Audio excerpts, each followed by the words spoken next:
آپ سے شاید بہتر عوام بھی جانتے ہیں کہ جس طرح لانچ کیا گیا اور جس طرح ان کو متعارف کروایا گیا اور سپورٹ کیا گیا، ہینڈ ہولڈنگ کی گئی اور پھر ایک اقتدار کے اتنے اونچے منصب پہ بٹھایا گیا.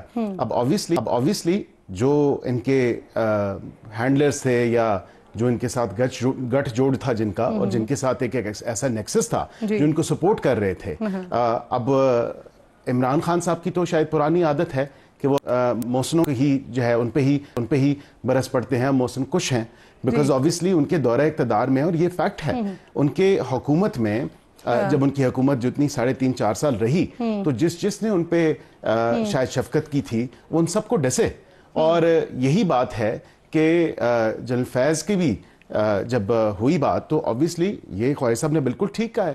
میں آج بھی خواجہ صاحب کے ساتھ کوئی ڈسکشن تھی اور میں نے خواجہ صاحب کے اس کے اوپر بھی بات کی، اور میں نے انہوں نے کہا کہ یہ بالکل حقیقت ہے کہ انہوں نے کہا کہ we've had enough of him، کہ جب حکومت چلانے کی بات آتی ہے تو ان کی انکمپیٹنس ہے، تو پھر یہ گٹھ جوڑ کی بات آپ اس کے ساتھ ساتھ یہ اسٹیبلشمنٹ کو آنکھیں بھی دکھاتے ہیں. پھر انہیں اس کو آپ بعد میں عدالت لے کے گئے نا سر، پوری میڈیا مہم چلائی ان کے خلاف اور حکومت گرانے کا ذمہ دار آپ لوگوں نے ان کو قرار دیا. ہماری پارٹی کو تو دیکھیں افیکٹ کیا کس نے؟ ان 2 کیریکٹرز نے. ہم تو کہتے ہیں، ہم آج بھی کہتے ہیں، ہمیں ان 2 کیریکٹرز نے افیکٹ کیا. ہماری پارٹی کو توڑا گیا، ہماری قیادت کو جیلوں میں ڈالا گیا، ہماری قیادت کے ساتھ زیادتیاں کی گئیں، ہماری قیادت پہ جھوٹے کیسز بنائے گئے. یہ تمام تر چیزیں وہ ہیں جو ایک فیکٹ ہے، اور ایک یہ پوری جو ماضی میں جائیں دیکھیں تو اس کا وہ حصہ ہے. لیکن اس کے بعد اگر آپ یہ چیز دیکھیں کہ ہو سکتا ہے شاید جن کا نام لیا ہو وہ پچ کے دونوں طرف کھیل رہے ہوں جب when they had enough. نہیں یہ سوال سر آپ کے لیے بھی ہو سکتا ہے، اس لیے کیونکہ پھر انہی کی موجودگی میں پی ٹی آئی کی حکومت گئی اور آپ کی حکومت آئی. سر دیکھیں، میں سمجھتا ہوں کہ وہ ایک کانسٹیٹیوشنل موو تھا جو ووٹ آف نو کانفیڈنس تھا، اور ویسے ہی بڑی تھن میجورٹی پہ پی ٹی آئی کی حکومت اس ٹائم قائم تھی. اور جب وہ 2-3 نمبرز کا فرق تھا اور وہ 2-3 نمبرز ادھر سے ادھر آ گئے، تو کہتے ہیں نا کہ آن بورڈ تھے جنرل باجوہ اور جنرل فیض. دیکھیں یہ ایک اگین میں سمجھتا ہوں کہ ایسی بات ہے جس کا میں تو پریوی نہیں ہوں کہ وہاں پہ بند کمرے میں یہ کیا بات ہوئی. اس وقت میں اس میٹنگ میں یا اس جگہ موجود نہیں تھا. مولانا صاحب نے اگر اسٹیٹمنٹ دی ہے تو کچھ بہتر ہی سمجھ کے اسٹیٹمنٹ دی ہوگی. صحیح. زرقا صاحبہ بھی مجھے جوائن کر چکی ہیں، بہت شکریہ آپ کا. السلام علیکم زرقا صاحبہ. سب سے پہلے تو یہ بتا دیجئے، یہ جو ابھی اسٹیٹمنٹ آیا ہے، بات ہو رہی ہے، عمران خان تو جنرل فیض کو اپنی آنکھیں اور کان بتایا کرتے تھے میڈم، خواجہ آصف تو کچھ اور بتا رہے ہیں، بلکہ مولانا بھی کہہ چکے ہیں کہ تحریک عدم اعتماد کے وقت جنرل ریٹائرڈ فیض حمید جو ہیں وہ رابطے میں تھے. جی بہت شکریہ کرن ناز صاحبہ. بات یہ ہے کہ مجھے تو افسوس ہے کہ اس ملک میں اتنا بڑا آپ کا ٹی وی چینل ہے اور آپ کے چینلز کے علاوہ باقی سب چینلز پہ اس قسم کی باتیں ہوتی ہیں. 77 سال ہو گئے اس ملک کو. آج جو حالات ہیں بلوچستان میں، پارا چنار میں، آزاد کشمیر میں، گلگت بلتستان میں، ہمیں بات ان معاملات پہ کرنی چاہیے جو ہمارے ملک میں اس وقت انٹیگرل ایشوز ہیں. ہم یہ گڈے گڈی کا کھیل، تیری میری آپس میں وہ پرائم منسٹر بنا، یہ جو کھیل ہے نا ملٹری سول کنٹرول کا، کہ کس نے کس کو کیسے مینیج کرنا ہے، یہ جو ایک کا تماشا ہمارے ملک میں چلتا ہے. میرے جیسے لوگ تو ہماری توبہ ہے اس تماشے سے. ایک مکروہ تماشا ہے یہ، جس میں آپ اشرافیہ کو سر پہ بٹھا رہے ہیں. 77 سالوں سے جو اس ملک کے عوام کا خون چوس رہے ہیں، جنہوں نے بوٹی نوچ لی ہے عوام کی، اور شرم ان کو ابھی تک نہیں آتی. اور ہم لگاتار انہی کے تماشے میں انہی کو ہیرو بناتے ہیں، ایک کو دوسرے کے خلاف پٹ کرتے ہیں. سارے ایک جیسے ہیں معذرت کے ساتھ. کیا سیاستدان ہو، کیا آپ کی سول بیوروکریسی ہو، کیا آپ کی ملٹری بیوروکریسی ہو، کیا آپ کی جوڈیشری ہو اس میں، اور کیا آپ کے business man who, every is involved in this very bad situation in Pakistan. اس کا صحیح لفظ میں نے استعمال کیا تو آپ ٹی وی پہ اس کو سینسر کر دیں گے. سو بات یہ ہے کہ اب آنکھیں کھولنے کا وقت آ گیا. یہ آخری بار ہے جو آپ ایک اتنے زبردست ملک کو، جس کے پاس معدنیات، ایگریکلچر، ہیومن ریسورس، ہر چیز تو موجود ہے. آپ نے سینڈیک کا سونا پتہ نہیں کس کو بیچا، ریکو دے کا پتہ نہیں کس کو دے رہے ہیں. پاکستان کی عوام یا بلوچستان کی عوام یا کے پی کے جو آپ نے فاٹا میں ضم کیا، کسی کو کچھ نہیں ملا. صرف کچھ لوگ جو پہلے وہ 20 خاندان ہوتے تھے اب وہ سو کالڈ 40 خاندان ہیں، مجھے نہیں پتا، مجھے تو یہ پتا ہے اشرافیہ ہیں جو اس ملک کو کھا رہے ہیں. تو ملک کے 24 کروڑ عوام کو ان کا حق دیجئے، ان چیزوں پہ پروگرام کیجئے تاکہ لوگ دیکھیں. لوگ یوٹیوب دیکھتے ہیں، لوگ دیکھنا ہی نہیں چاہتے ہمارے سٹینڈرڈ پاکستانی ٹیلی ویژن، کیونکہ اس میں عوام کے مسائل کا تو ذکر ہی نہیں ہوتا. ادھر جی کبھی یہ والا ہیرو، یہ اس پارٹی کا وہ، صاحبہ ہم گلیڈ ٹو ہیئر کہ آپ بھی یہ انڈرسٹینڈ کریں گے اور آپ یہ مان رہی ہیں کہ کنسسٹنسی برقرار رہی، یعنی پچھلے کچھ 3 4 5 سالوں میں بھی اس میں بریک نہیں آیا، یہ جو کچھ ہوتا رہا یہ کنسسٹنسی برقرار رہی ہے. یہ اچھی بات ہے کہ آپ اس کو اگری کر رہی ہیں. لیاقت بلوچ صاحب بھی مجھے جوائن کر چکے ہیں، آپ کی بھی میں شکر گزار ہوں. لیاقت صاحب، سر یہ خواجہ آصف صاحب اہم عہدے پر فائز ہیں، وزیر دفاع ہیں، وہ یہ اسٹیٹمنٹ دے رہے ہیں. ایک طرف پی ایم ایل این کہتی رہی کہ جو بھی کچھ ہوا یا عدم اعتماد کی موو جو لائی گئی وہ اس وجہ سے لائی گئی کیونکہ یہ سارا ایک گٹھ جوڑ ایک نیکسس چل رہا تھا. خواجہ آصف صاحب ایک الگ ڈگر پر کہہ رہے ہیں کہ فیڈ اپ ہو چکے تھے، انہوں نے خود کہا، انہوں نے آفر کی، لیکن انہوں نے کہہ دیا کہ ہم تو غیر مشروط جو بھی کچھ کریں گے وہ غیر مشروط کر رہے ہیں. تو سر 2019 کی وہ بات کر رہے ہیں، اس سارے سینیریو میں جس وقت کی وہ بتا رہے ہیں کہ مجھے آفر ہوئی ہے یا ہماری پارٹی کو آفر ہوئی ہے، تو کیا آپ کو بھی اس طرح کی کوئی آفرز وغیرہ ملی تھی؟ جی بسم اللہ الرحمن الرحیم. بہت شکریہ کرن ناز صاحبہ. آپ جانتی ہیں کہ اس وقت ہم راولپنڈی مری روڈ میں دھرنے میں موجود ہیں. جو موضوع یا جس طریقے سے بات ہو رہی ہے، میں تو 1970 سے اس سیاست کے جو دشت کا اور اس کارزار کا چشمدید گواہ ہوں. یہ 70 سے ایک مسلسل سلسلہ جاری ہے، اور اسی طرح آج اگر خواجہ آصف صاحب یا مولانا فضل الرحمان صاحب یا کوئی اور بھی بات کرے، یہ حقیقت ہے کہ یہ عدم اعتماد کی تحریک جب لائی جا رہی تھی، آصف زرداری صاحب منصورہ میں تشریف لائے تھے، شہباز شریف صاحب اسلام آباد میں ہمارے پاس تشریف لائے تھے، اور ہم نے اس وقت بھی ان سے کہا تھا کہ آپ فیڈ اپ ہو کے یہ تمام اقدامات کر رہے ہیں، ایسا اقدام نہ کریں، عدم اعتماد کی تحریک میں نہ جائیں. یہ پاکستان کی سیاست اور مستقبل کو ایک بہت خوفناک رخ پر لے کر جائے گا. لیکن اس وقت انہوں نے ہماری کوئی بات نہ سنی، اور عدم اعتماد کے لیے یہ سب اپنی جگہ پوری طاقت اور قوت سے کام کر رہے تھے. آج خود بھی الجھنوں کا شکار ہیں اور پاکستان بھی مشکلات کا شکار ہے. میں ایک سیاسی کارکن کی حیثیت سے سمجھتا ہوں کہ ملک میں جو معاشی بحران ہے، اقتصادی بحران ہے، آئینی اور سیاسی بحران ہے، پارلیمنٹ جو ہے کہ وہ بالکل ایک صفر کی حیثیت اختیار کر گئی ہے. سر مجھے یہ بتائیے گا کہ جس وقت آپ وہ منصورہ کی بات کر رہے ہیں جہاں پر زرداری صاحب آئے تھے ملاقات کے لیے، جی آپ جملہ مکمل کر لیجئے. جی میں اپنا جملہ اسی طرح مکمل کرنا چاہ رہا ہوں کہ یہ جو ساری صورتحال ہے، ہر دور میں ہر پارٹی نے، ہر پاور پالیٹکس کے کھلاڑی نے اور اقتدار کی خواہش اور تمنا رکھنے والوں نے اپنی پاپولیرٹی کے باوجود، مجھے تو یاد ہے کہ ہم میاں نواز شریف صاحب کو بھی یہی نصیحت کرتے رہے، عمران خان صاحب کو بھی ہمیشہ دوستانہ حیثیت میں یہی مشورہ مجھے بتائیے جب آپ بتا رہے ہیں عدم اعتماد سے پہلے آپ کے پاس بھی آئے تھے، تو سر کیا اس وقت ان رہنماؤں نے آپ لوگوں کو یہ بتایا تھا کہ دوسری طرف سے گرین سگنل ہے اور کامیاب ہو جائیں گے؟ دیکھیں یہ ہماری ضرورت نہیں تھی کہ ہم کو سگنل پوچھتے، وہ تو ہمیں اعتماد میں لینے آئے تھے، ہماری حمایت حاصل کرنا چاہتے تھے. ہم نے انکار کیا، جب ہمارا انکار ہو گیا تو پھر اندر کی کہانی ہمیں وہ کیا بتاتے، اس لیے ہم تو اس میں انٹرسٹڈ نہیں تھے. میں جو بات کہنا چاہ رہا تھا کہ ماضی کے تجربات کی روشنی میں اب قومی سیاسی قیادت کو ہوش کے ناخن لینا ہوں گے، قومی ڈائلاگ کرنا ہوگا، قومی ترجیحات اور کم از کم ایجنڈے پر اکٹھا ہونا ہوگا، وگرنہ حالات بالکل ٹھیک. میں اپنے دونوں مہمانوں کی اجازت سے، کیونکہ سر آپ لوگ پنڈی میں دھرنا دیے بیٹھے ہوئے ہیں، ایک ہفتہ آلموسٹ سارے معاملے کو ہو گیا ہے. اب سر میں آپ سے یہ جاننا چاہ رہی تھی کہ مطالبات آپ لوگوں کے جو ہیں، آپ لوگ کہہ رہے ہیں کہ حکومت مطالبات سے بھاگ رہی ہے، تو بیسکلی کہاں پر معاملات پھنس رہے ہیں سر یہ بتائیے گا، کیونکہ جتنی بھی میٹنگز ہو رہی ہیں اس کو چیئر تو آپ کر رہے ہیں، لیڈ تو آپ کر رہے ہیں جماعت اسلامی کی طرف سے. سر دیکھیں کرن صاحبہ کہ بھی پاکستان کی سیاست کا یہی المیہ ہے کہ حکمران کبھی بھی سنجیدہ نہیں ہوتے. وہ عوام کے ایشوز کو کبھی بھی سنجیدہ نہیں لیتے، اور جو عوام کے اندر ایک رد عمل پک رہا ہوتا ہے اس کو اسیسمنٹ نہیں کرتے، اور بالآخر ایک بڑی تباہی سے خود بھی دو چار ہوتے ہیں، ملک کو بھی نقصان پہنچاتے ہیں۔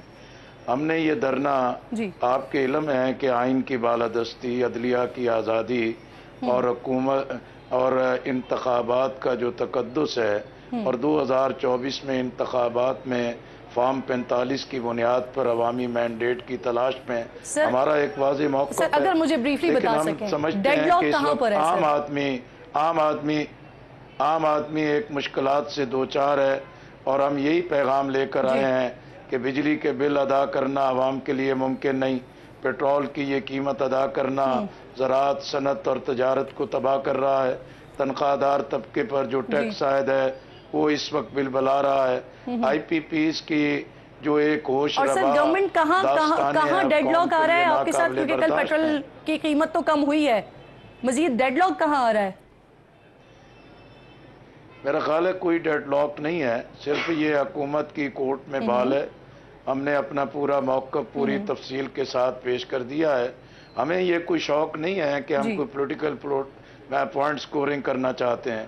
عوام کو ریلیف دیں، آگے بڑھیں، عوام کی مشکلات کو دور کریں، عوام کا اطمینان ہو جائے گا، ہمارا دھرنا خود ہی کامیاب ہو جائے گا۔ اگر عوام کو مطمئن نہیں کریں گے یہ دھرنا بھی جاری رہے گا، اور عوام کے پاس ایک بڑے پیمانے پر جانے کے سوا ہمارے پاس کوئی راستہ نہیں ہوگا۔ صحیح بیرسٹر صاحب، کہاں پر ڈیڈ لاک کہاں پیدا ہو رہا ہے کہ جس کی وجہ سے معاملات ابھی تک حل نہیں ہو رہے ہیں؟ جے آئی کہہ رہی ہے کہ آپ لوگ مطالبات سے بھاگ رہے ہیں، حکومت بھاگ رہی ہے مطالبات سے۔ یہ بالکل دیکھیں، اب لیاقت بلوچ صاحب نے خود بھی اس بات کو کنفرم کر دیا کہ ڈیڈ لاک نہیں ہے، صرف اس میں تھوڑی سی ٹیکنیکل ایشوز ہیں۔ ایک تو ہماری مذاکراتی ٹیم ہم نے تشکیل دی، اس کے بعد ٹیکنیکل ٹیم بھی تشکیل دے دی۔ آج ہی وزیر اعظم پاکستان شہباز شریف صاحب نے جو ایک ڈیٹ کی ری پروفائلنگ ہے 27 بلین، جس میں کم از کم 15 بلین جو ہے وہ انرجی سیکٹر سے ریلیٹڈ ہے، وہاں پہ اس پہ انہوں نے خط لکھا چائنا کو۔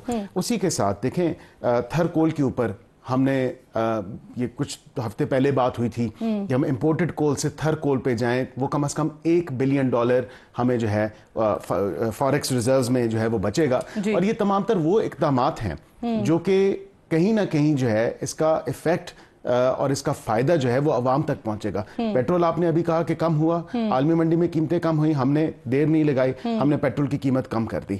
اسی طرح جو انرجی کے اوپر 50 بلین مطلب 50 ارب روپے کا جو ایک اسپیشل فنڈ مختص کیا گیا ہے، ایم این ایس کے فنڈ سے پیسے کاٹ کے جولائی اگست ستمبر کے مہینوں میں جو ہے وزیر اعظم پاکستان نے ہم سب سے اجازت لی اور کہا کہ یہ آپ کے فنڈز ہیں، لیکن عوام کو اس کا فائدہ جانا چاہیے اور ریلیف فراہم۔ ان 3 مہینوں میں بہت زیادہ گرمی بھی ہوتی ہے اور بجلی کے بل بھی بہت زیادہ ہوتے ہیں، تو اس کا ڈائریکٹ فائدہ عوام تک تو میں نے ایک انفارمیشن دی ہے کہ پیٹرولیم مصنوعات کی قیمتیں کم ہوئی نا، لیکن کیا یہ دھرنے کے مطالبات کی وجہ سے کم ہوئی ہے یا یہ پائپ لائن میں تھی؟ نہیں، یہ آلریڈی پائپ لائن میں تھی۔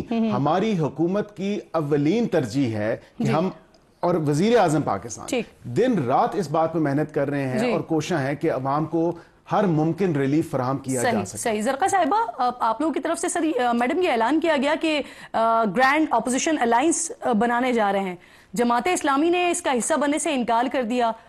جے یو آئی فے کو دیکھتے ہیں تو یہ ابھی تک آپ کے ساتھ عملاً نہیں ہے، تو پھر اس الائنس میں بچتا کون ہے؟ دیکھیے جی، ہمیں بیسکلی سب سے بڑی پاکستان کی جماعت ہے سیاسی، جس کو سب سے زیادہ ووٹ ملے 8 فروری کو، تو ہمیں کسی الائنس کی ویسے ضرورت نہیں ہے، اور ہم 5 تاریخ کو سوابی میں جلسہ کرنے جا رہے ہیں۔ بات یہ ہے کہ جس قسم کی فسطائیت اس ملک میں اس وقت چل رہی ہے، اس میں حالات میں کیونکہ جدھر ملک جا رہا ہے، میں نے بلوچستان، پارا چنار وغیرہ کا ذکر کیا، ان حالات میں جب تک سارے لوگ کٹھے ہو کے پاکستان کو نہیں چلاتے تو پاکستان آگے چلنے والا نہیں ہے، کیونکہ پاکستان ہے تو ہم سب ہیں، اور پاکستان کسی ایک جماعت یا 2 جماعتوں کا نہیں ہے، سب کا ہے۔ تو سب لوگ کٹھے بیٹھ کے اس ملک کو آگے لے کے چلیں گے۔ بیسک پرابلم یہ ہے کہ یہاں پہ عوام کو ان کا حق نہیں ملتا، اور جو لوگ حکمران بال واسطہ یا بلا واسطہ بنتے ہیں یا جو پاکستان کو بیچتے ہیں اپنے ذاتی مفاد کے لیے، ان لوگوں کے